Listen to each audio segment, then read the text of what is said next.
नमस्कार मित्रांनो. कोकण नाव घेतलं की डोळ्यासमोर उभं राहतं हिरवं निसर्ग, मातीचा सुगंध आणि आपल्या संस्कृतीची ओळख. माझं गाव शिरवली, चिपळूण तालुक्यातलं, रत्नागिरी जिल्ह्यात वसलेलं एक छोटंसं पण मनाने खूप मोठं गाव.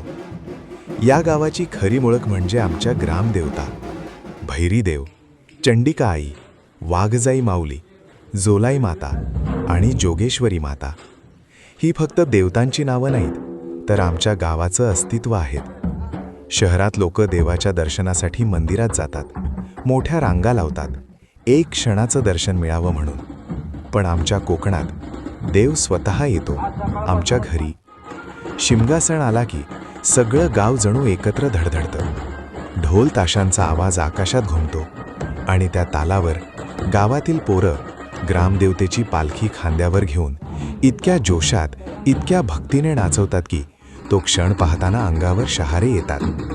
त्यांच्या प्रत्येक पावलात भक्ती असते, प्रत्येक तालात एक वेगळंच वेड असतं.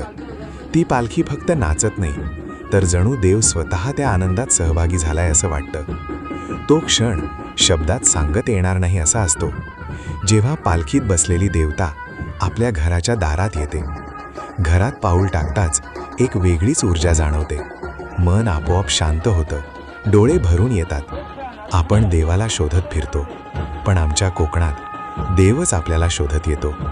आईबाबांच्या चेहऱ्यावरचा आनंद, घरातली पवित्रता आणि त्या क्षणी मिळणारा आशीर्वाद, हे सगळं अनुभवायला मिळणं हे खरंच भाग्य असतं.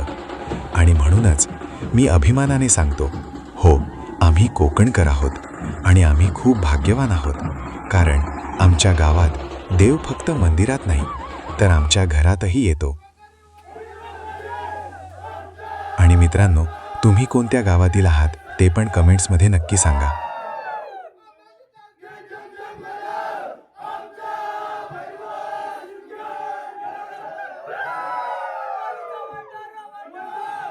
आमचा